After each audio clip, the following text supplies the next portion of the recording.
From J.K. Rowling's involvement in the show despite her anti-trans comments to her refusal to apologize to the people she offended, fans already hate the new Harry Potter series. And it's all because of the once beloved author. Her fans often think that the author is against transgender people, especially as this point of view has been shared on several websites, like in the print version of the New York Times, and most recently in a podcast in which Rowling herself participated. She's tried to defend herself by saying that she isn't interested in politics, but she has expressed her opinion on it too many times. She's also worked to spread transphobia by saying that trans women are naturally dangerous to cisgender women, and for trying to make people afraid of trans people in general. Trans activists, trans people, and allies have good reason to feel anger toward her. She's made it clear through tweets, sound bites, some worrying actions, and a 3,600-word blog post that she doesn't like transgender people. Yikes. By 2023, her transphobia has gotten so widespread and constant that fans are done with her and everything that she's a part of. I mean, she's the #1 reason why people already hate the new Harry Potter series. But not everyone has denounced her hate speeches. Since the author has been open about her transphobia, her network has grown to include more people who agree with her, especially online, like her friend Helen Joyce, who hates transgender people and has called for a reduction in the number of transgender people. She shared her support for Caroline Farrow, a campaigner who's against gay people and trans people. Rowling's anti-trans stance has changed over time, from a mild presence on social media to a more heated and extreme version. Even though calling someone or something transphobic is a serious accusation, the author's hatred towards this community must be called for what it is. To help me make my point, just look at one of her books. She wrote The Silkworm back in 2014. It's about a transgender woman who's the main character. She's written in a way that makes it clear that she can't pass as a straight woman. The portrayal of the community in her book was super harmful and reinforced so many dangerous stereotypes. Then, in October 2017, she liked a tweet that linked to a now deleted Medium post, which was wildly transphobic. You know, nothing gets past Twitter users. Liking a tweet doesn't seem like much of a big deal though, right? Wait for it, guys. It gets way worse. The article she liked made the same point that she likes to make about the community, that trans people are automatically included in a male-bodied group, and how that's dangerous to women, and these people shouldn't be allowed in women's bathrooms. After that, she liked it, but then quickly unliked it, a March 2018 tweet that called trans women men in dresses, and suggested that trans rights are misogyny. She did try to cover this one up though. The author claimed that liking the tweet was a mistake, and that she was just having a middle-aged moment. Then she made her transphobia political. In December 2019, she openly supported the plaintiff in an employment discrimination case in the UK. This showed that she had gotten a lot bolder with her anti-trans views, and fans didn't take it well at all. This was when people found out for the first time that their beloved author was actually transphobic. Everything went downhill from there though. In a tweet from June of that year, she made fun of the trans-inclusive phrase "people who menstruate" in a story about global menstrual health, suggesting that it erases, overrides, or hides the word women. That's when she started getting a bunch of backlash from her once loyal fanbase. She couldn't hold herself back and reacted to one of the people who called her out. Her reaction wasn't what people were expecting, and it led to her losing a lot of fans. But the novelist's most clear and detailed statement of her beliefs was the blog post that she wrote, as it addressed the new trans activism. Fans couldn't believe how far one of their role models had fallen. The post was full of transphobic lies and false stereotypes. It hurt so many people. She was called out by fans from all over the world. Even the Harry Potter stars, Daniel Radcliffe, Emma Watson, and Rupert Grint called her out on it. Even that didn't stop her. In an interview with Good Housekeeping in 2020, Rowling said that 90% of Harry Potter fans secretly agreed with her anti-trans views, but we were afraid to speak out. Then in 2021, she tweeted a screenshot from the account of a self-identified trans user who mentioned her in a chat about gender identity, and she only has about 200 followers. She didn't hide their identity, and the person got a lot of hateful messages. Things got so bad for them that they they had to close their account. Because of this incident, people showed their anger against the author. She posted a picture of trans protesters in November 2021 who were outside her house. She called the police out of fear, which the Scottish police confirmed. She said that the protesters were harassing her, but even this incident didn't put a stop to the controversies. She then shared a link to an article in the Sunday Times that made fun of the Scottish police for respecting the identities of transgender people. Then, later in the same month, she retweeted a bunch of links about a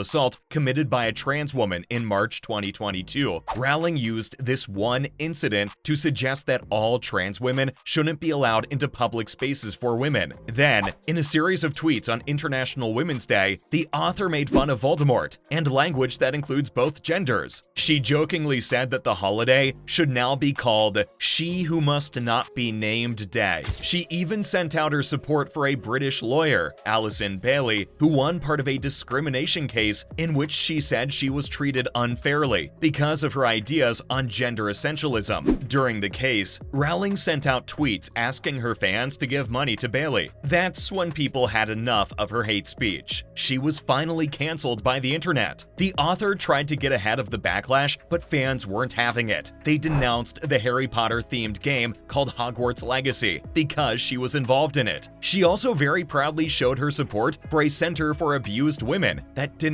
accept trans women. She started the new year off with a pretty nasty tweet as well. Yep, the 57-year-old took to Twitter to call out her haters, stating that she only treats violent, dishonest with disrespect. Wow. This comment was probably made in response to the criticism of Hogwarts Legacy and Rowling's general beliefs that trans women are dangerous abusers. That's when she had another brilliant idea. She started a podcast called The Witch Trials of J.K. Rowling. It was led by former Westboro Baptist Church member Megan Phelps Roper and was made by Barry Weiss's The Free Press. She talked about the modern trans rights movement and called it dangerous. She took it one step further. She compared them to the and the Death Eaters. Oh no, that's horrible. It's hard to tell if Rowling is talking to all trans campaigners or just the ones who don't like what she's doing. We only know why she did what she did, because Twitter users were upset by her transphobic comments. After all of this, you can understand why fans are so against her involvement with the new series. It seemed like such an amazing idea, and a series would be so awesome, since it can be a lot more detailed than the movies.